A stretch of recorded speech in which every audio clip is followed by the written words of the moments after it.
Lepas tu saya kata, Allahumma salli ala Sayyidina Muhammad. Kena pasti bagi elok. Moga-moga ada perubahan SOP.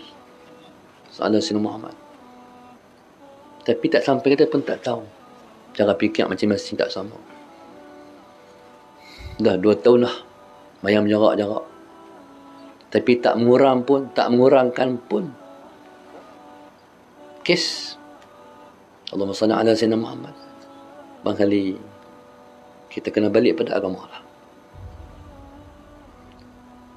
Kempen Allahumma salli ala Sayyidina Muhammad, penghayatan pada agama, khususnya solat, mesti dia ambil berat. A'udzu billahi minasy syaithanir rajim. Wahai umat Islam, marilah jaga sembahyang. Hari ni orang cuba gagalkan kita. Dia sembahyang ni dia kena sempurna. Mayang renggang tu tak sempurna. Mayang renggang hukumnya makruh. Dalam apa situasi sekalipun hukumnya makruh. Hari ini orang cuba menyebabkan kita tak sempurna. Sebab orang nak musnahkan agama kita.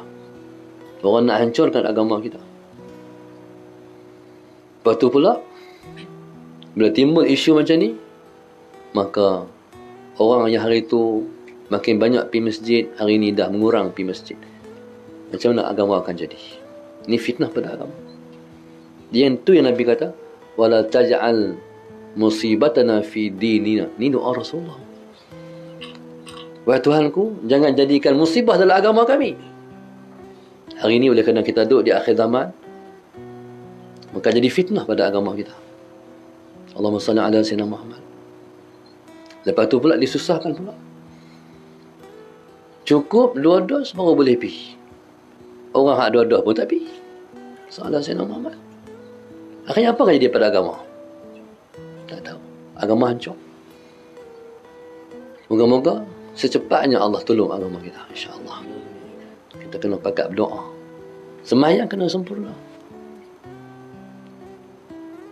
Nabi kata, hampa nak sembahyang hampa sempurna ataupun hampa pecah hati hampa. Hampa pilih. Hampa nak hampa sama saf ataupun pecah hati hampa. Berkelahi. Lah berkelahi. Masalah Sayyidina Muhammad. Berkelahi dalam kampung. Mungkin di Kuala Lumpur dah ada kampung berkelahi lah. Masalah Sayyidina Muhammad. Bila nak mai? Cukup 2 dos. Tak ada. Hampa jangan mai. Berkelahi di kampung ni. Masalah Sayyidina Muhammad. Hampa pembawa. Belum tentu. Hak kena dos pun kena. Hak tak kena pun, hak tak ambil dos pun kena.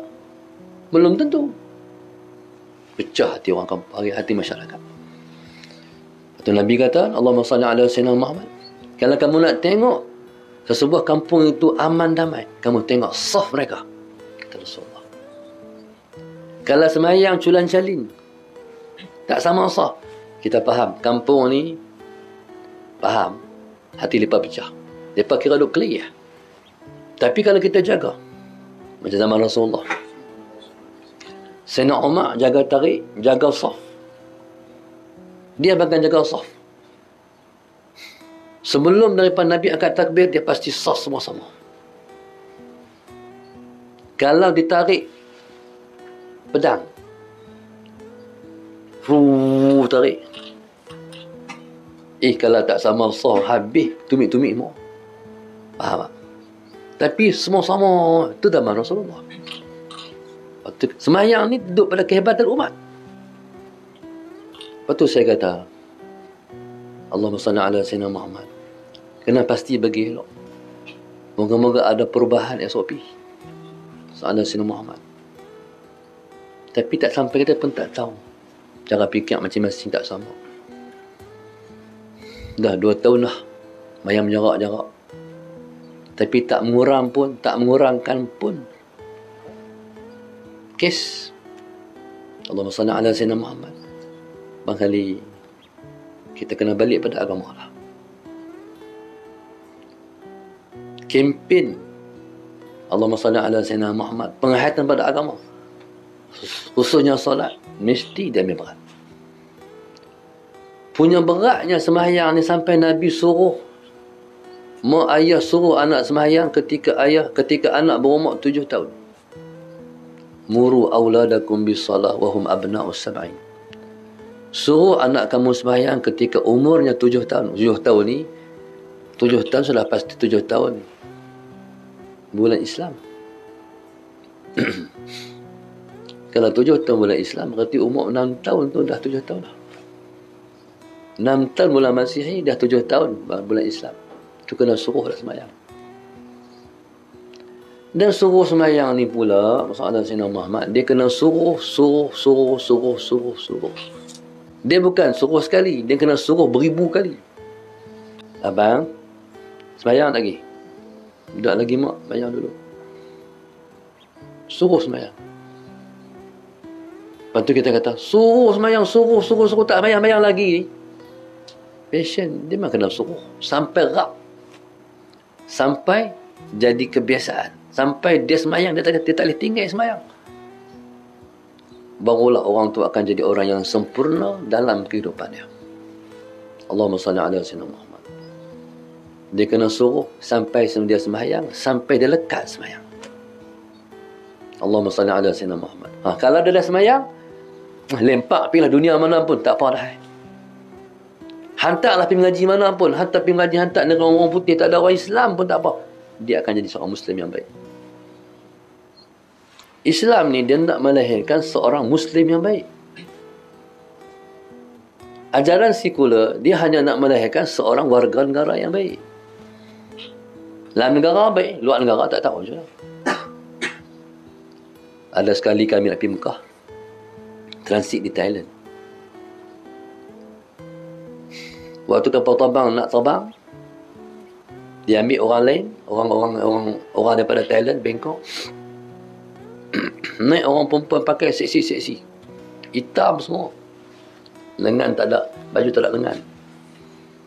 Rambut pun free hair. Kita nak kata, ish ni siapa dia? Arab kau? Tak Arab kau? Bila tak sampai ke Jeddah, hak tadi ni, hak pakai seksi-seksi tu tak segan silu, bangkit, bersiap, buh purdah. Itu habis lah tu. Soalan lah. Nak turun negara dia pakai macam tu. Pasal apa? Sebab dia hanya jadi warga negara yang baik. Sebab Saudi waktu tu nak turun negara dia mesti pakai macam tu. Tapi hari ni Saudi dah jadi Saudi modern. Hancur dah Saudi lah ni. Tak ada Sayyidina Muhammad. Masuk Allahu Akbar. Seolah-olah bukan negara yang ada Kaabah dan Madinah. Sacok lah. Tu alamat kiamat. Tu tak kira di lain-lain lagi. Di Dubai. Negara Arab yang lain. Jadi subhanallah. Tapi kalau seorang Muslim yang baik, di mana pun dia ada, dia baik. Di rumah dia baik. Di kampung dia baik. Di Kuala Lumpur dia baik. Luar negara dia baik. Dalam negara dia baik. Baik ni mau datang mana? Dah semayang. Tak semayang. Sama juga orang nak membina anak kita. Anak kita orang kenal kat dia. Kita panggil lah, dia main rumah kita. Main rumah kita dulu. Hak kenal anak kita tu. Sembang. Soalan yang tuan-tuan jangan lupa bertanya. Semayang. Mungkin soalan tu kelakar kot. Ataupun soalan tu, bila tanya-tanya soalan tu, merah padam dalam muka kalau tak semayang. Soalan Sayyidina Muhammad. Semayang tak? Ish, apa bakal Pak Mentua aku tanya soalan ni? Leceh. Soalan Sayyidina Muhammad. Tapi tu soalan tu penting. Kalau dia tak semayang, tu seharap dia boleh bela anak kita. Kalau dia tak semayang, tu seharap dia boleh membentuk agama dalam diri anak kita. Cucu kita. Ni cucu kita ni. Yang kita harap kita nak cucu kita jadi cucu, anak-anak yang soleh. Keturunan kita jadi keturunan yang baik-baik. Tapi dia tak semayang, tak boleh pergi. Soalan saya, tak ada kaji baik. Orang nak minta kerja, kena tanya semayang ataupun tak. Orang nak mina anak kita pun kena tanya soalan sama juga. Semayang ataupun tidak. Sebab dia rupa pada kehidupan seseorang. Dia rupa kepada gambaran kehidupan seseorang. Sembahyang, orang sembahyang dia macam ni. Orang tak sembahyang dia macam ni. Dia takkan sama. Maknanya Allah Subhanahu Wa Taala mengikat seseorang itu, kebaikannya di tengah masyarakat dengan kebaikan dia dengan dia. Orang tu dengan Allah. Kalau dengan Allah pun lebih kurang, boleh percaya apa? Dengan Tuhan dia sendiri pun dia boleh berhalai-balai bab hak dengan Tuhan. Dengan orang boleh percaya? Jangan percaya. Jangan percaya. Jadi Allahumma salli ala sayyidina Muhammad. Maka sembahyang itu mencegah fahsyak, mencegah mungkar. Allahumma salli ala sayyidina Muhammad. Kalau nak praktik boleh. Sagi naik kereta keluar, carilah couple-couple. Kalau hang buat jumpa di traffic light, waktu pun cermin kereta, tanya, sembahyang tak? Salah Sayyidina Muhammad. Cuba try tanya tengok. Hak duk couple-couple tu lah. Hak bukan kita confirm bukan lagi bini ya. Sembahyang tak? Jawapannya satu ya. Mesti tak sembahyang. Takkan sembahyang sanggup berpeluk-peluk macam tu. Tak mungkin. Allahumma salli ala sayyidina Muhammad. Sembahyang betul mencegah fahsyak. Sembahyang betul mencegah mungkar. Siapa kata ni? Allah sendiri. Dia tahu. Dia maha mengetahui. Allahumma salli ala sayyidina Muhammad. Okey. Jadi kalau jumpa kadang-kadang orang biasa je, pakai seluar jin biasa je, tapi dia sembahyang, boleh haram. InsyaAllah. Boleh percaya.